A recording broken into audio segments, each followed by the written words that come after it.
If you're not managing your diabetes properly, it can have a devastating effect on your kidneys.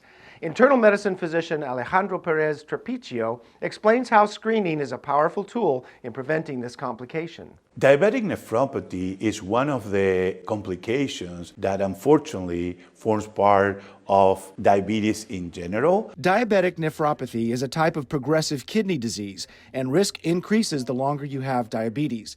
In fact, more than 40% of cases of kidney failure are caused by diabetes. Let's think about your kidney as the filter in your pool. It's filtering the substances which should be eliminated and to keep our blood, in good conditions.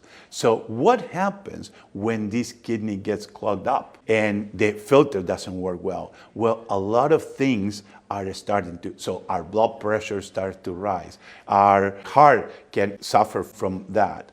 And many conditions are going to be common to causing kidney disease. If you have diabetes, your doctor should perform yearly blood and urine tests to check for early signs of kidney damage. The early stages of kidney disease are not going to be something that is extremely obvious.